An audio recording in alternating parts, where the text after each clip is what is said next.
शिकून आम्हाला शब्दाचा अर्थ सांगितला, अक्षर शिकून आम्हाला शब्दाचा अर्थ सांगितला, कधी प्रेमाने तर कधी राहून जीवनाचा मार्ग दाखविला.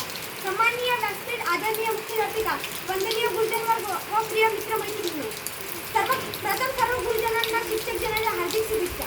5 सप्टेंबर म्हणजे शिक्षक दिन. दरवर्षी हा दिवस आपण मोठ्या उत्साहाने साजरा करत असतो.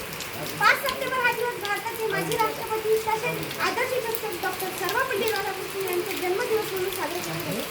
आजचा दिवस आपल्या सर्वांसाठी खूप महत्त्वाचा आहे, कारण ज्यांच्यामुळे आपले पुढील जीवन सुखाचे होणार आहे, ज्यांच्यामुळे अनेक आदर्श नागरिक घडले आणि इथून असंख्य विद्वान घडणार आहे, त्यांचा सन्मान, त्यांची विषय आदर व्यक्त करण्याचे संधी आपल्याला ह्याच दिवशी मिळते. ते म्हणजे महान व्यक्ती म्हणजे शिक्षक. म्हणून ज्ञानाचा प्रकाश देणारा दिवा अखंड जळतो. जीवनाचा खरा अर्थ शिक्षकामुळेच करतो. म्हणून जसे आई वडिलांचे महत्त्व आहे जीवनामध्ये, तसे शिक्षकांचेही महत्त्व आहे. म्हणून गुरुर ब्रह्मा गुरुर विष्णू गुरुर देव महेश्वरा गुरुर साक्षात परब्रह्म तस्मै श्री गुरुवे नमः. धन्यवाद.